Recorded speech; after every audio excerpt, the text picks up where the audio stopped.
Lundi 20 janvier 2025, mesdames et messieurs, bonsoir et bienvenue dans ce journal sur Campus FM TV. Donc voici le sommaire.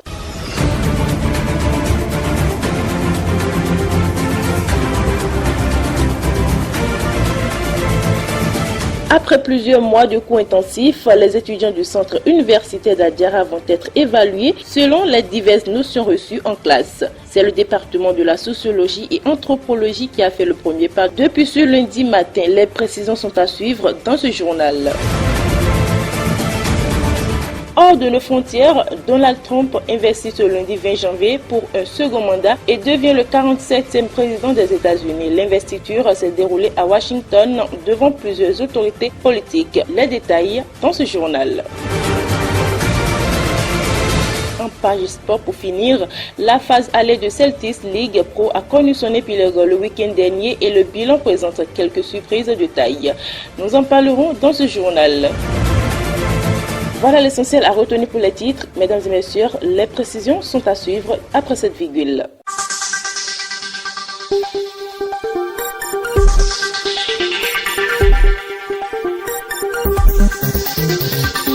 Chers auditeurs et auditrices, une fois encore, bonsoir et bienvenue à tous dans ce journal. Comme annoncé depuis quelques jours, les étudiants du centre universitaire d'Adiara ont débuté ce matin à 8h les premiers examens de l'année académique 2024-2025. C'est le département de la sociologie et anthropologie qui a ouvert le bal de ces évaluations. Pour les étudiants de la première année, cela représente un tout nouveau défi, les conditions de composition ayant évolué. Néanmoins, ils sont encouragés à s'adapter à cet environnement d'apprentissage. Nous avons eu l'occasion de rencontrer quelques étudiants de la première année en sociologie et anthropologie qui viennent de passer leurs premières épreuves de la journée. Voici ce qu'ils en pensent. La première épreuve intitulée « L'initiation à la sociologie » m'a tellement été de joie parce que ce sont ce que nos docteurs avaient fait, qu'ils avaient encore ramené juste les explications et être un peu attentifs au cours et ça va aller. Les épreuves de cette journée ont été bien passées. De mon côté, les épreuves ont été abordables. Au début, j'étais un peu stressé, mais quand j'ai vu les épreuves,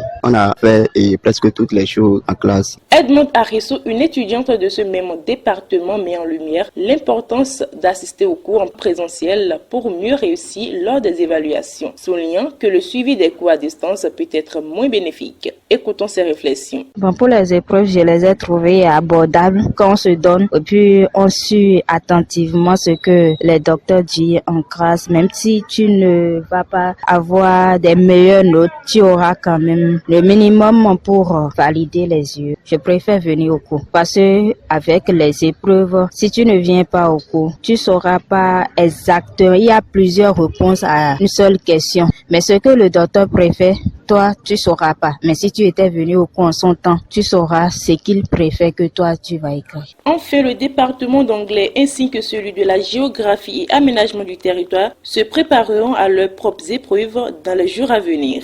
Le parti Union progressiste, le Renouveau, a lancé l'année 2025 avec une célébration pleine d'enthousiasme à Tanguita. Les femmes militantes ont échangé leurs vues et exprimé leur soutien au parti, entourées de personnalités influentes telles que le ministre Kwaro Yves Chabi et le maire de Tanguita, Boukari Zakari. Ce rassemblement festif marque le début d'une année prometteuse pour le parti de la 3e circonscription électorale. Écoutons le reportage de Serge Agboyou. Les femmes militantes du parti Union progressiste Le Renouveau se sont réunies à Tanguita pour célébrer la nouvelle année et échanger leurs vœux pour 2026. L'événement soutenu par des personnalités telles que le ministre Kwaro Yves Chabi et le maire de Tanguita Boukari Zakari visait à encourager les militants à soutenir le parti dans la 3e circonscription électorale. L'ex-ministre Antoine Dayouri s'est montré optimiste quant aux élections de 2026, affirmant la victoire du parti. Cette cérémonie festive a laissé une impression de satisfaction générale,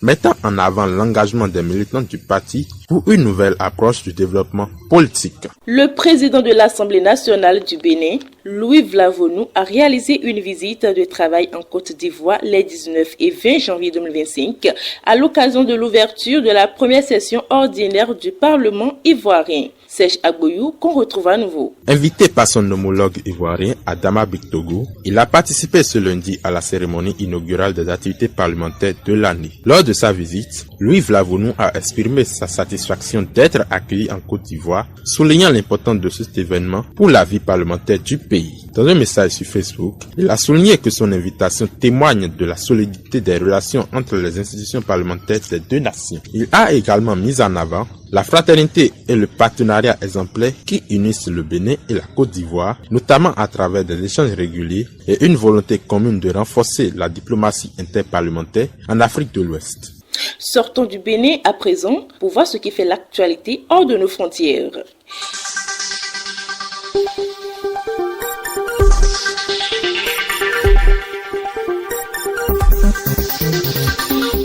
Ce lundi 20 janvier 2025 restera gravé dans l'histoire des États-Unis avec l'investiture de Donald Trump pour un second mandat à la présidence. La cérémonie marquée par le retour en politique de l'un des présidents les plus controversés de l'histoire du pays s'est déroulée sur haute sécurité à Washington. La cérémonie qui a eu lieu à l'intérieur du Congrès en raison du froid glacial a été marquée par les promesses du président réélu pour un nouvel âge d'or de l'Amérique. L'occasion tant attendue a également été marquée par des annonces importantes de Trump concernant la sécurité aux frontières et la production de pétrole et de gaz. Une journée historique qui suscite autant de curiosité que de controverses à l'échelle mondiale. Au Niger, le ministre nigérien de la communication a annoncé la suspension d'une des chaînes de télévision privées les plus importantes du pays et de son journaliste Seyni Amadou, respectivement pour 1 et 3 mois, sans donner de raison, au lendemain de la diffusion d'un sujet sur la performance du gouvernement. La carte de presse du journaliste Seyni Amadou de Canal 3 TV est suspendue pour une durée de 3 mois et la chaîne de Canal 3 TV est suspendue pour une durée d'1 mois, a indiqué le ministère nigérien de la communication vendredi 17 janvier dans un communiqué. Ces mesures prennent effet à compter de la signature par le ministre Sidi Raliou Mohamed de l'arrêté daté de vendredi selon le document. Cette annonce intervient au lendemain de la diffusion sur Canal 3 TV, l'une des chaînes de télévision privée les plus importantes du pays, d'un sujet sur la performance du gouvernement. Le régime militaire du Niger, au pouvoir depuis un coup d'État perpétré le 26 juillet 2023, a déjà suspendu la diffusion de plusieurs médias internationaux comme RFI, France 24 et la BBC. Sur le vieux continent, la scène politique américaine s'est à nouveau enflammée ce jour avec l'investiture de Donald Trump pour un second mandat à la Maison-Blanche. Serge Agbouyou, merci et bonne suite de soirée à vous. À présent, la page des sports.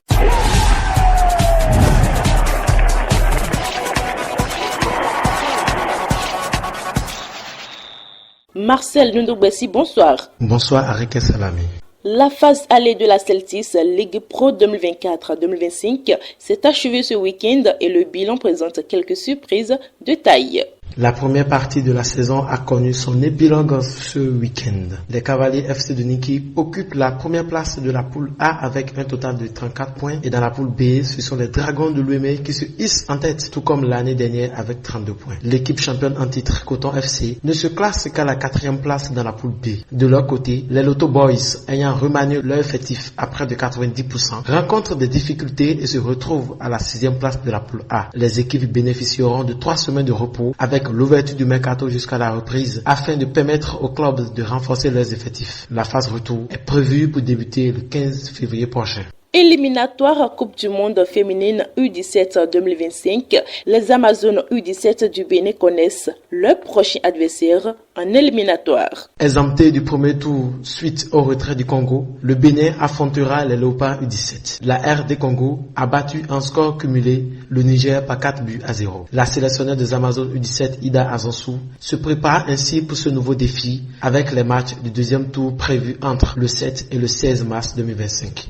Pour finir avec vous, Marcel Nundoubessi, le calendrier des compétitions et formations de l'UFOA Zone B en 2025 est désormais disponible. L'UFOA Zone B a dévoilé un calendrier riche en formations et compétitions pour l'année 2025. Les formations débuteront dès février avec un atelier sur les stratégies médiatiques du 4 au 6 février, suivi d'un renforcement des capacités pour les entraîneurs licence C et D du 1er au 6 mars et d'un recyclage des arbitres du 10 au 15 mars. D'autres programmes clés incluent un cours sur le protocole qui aura lieu du 21 au 24 mars, des ateliers pour les secrétaires généraux et sur l'antidopage qui se déroule déroulera du 1er au 5 mai. Un focus particulier sera mis sur la prévention des blessures dans le football des jeunes avec un atelier médical prévu du 11 au 15 juillet avant de conclure avec une formation sur la sécurité lors des compétitions. Sur le plan compétitif, les événements majeurs débuteront avec la Ligue des champions féminines du 9 au 24 août. Le calendrier se poursuivra avec les qualifications U17 garçons qui se dérouleront du 11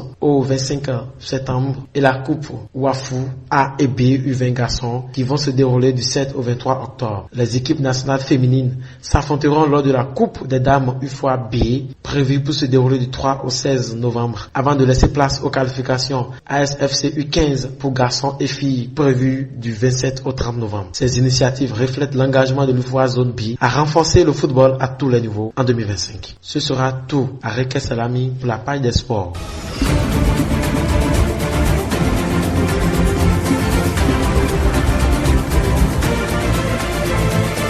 Chers auditeurs et auditrices de Campus FM TV, nous voici à la fin de cette édition. À la présentation, j'étais Chef Yatou Reké Salami, en compagnie de Chefik Idoufoumi à la cabine technique. Merci de nous avoir suivis. D'ici là, portez-vous bien.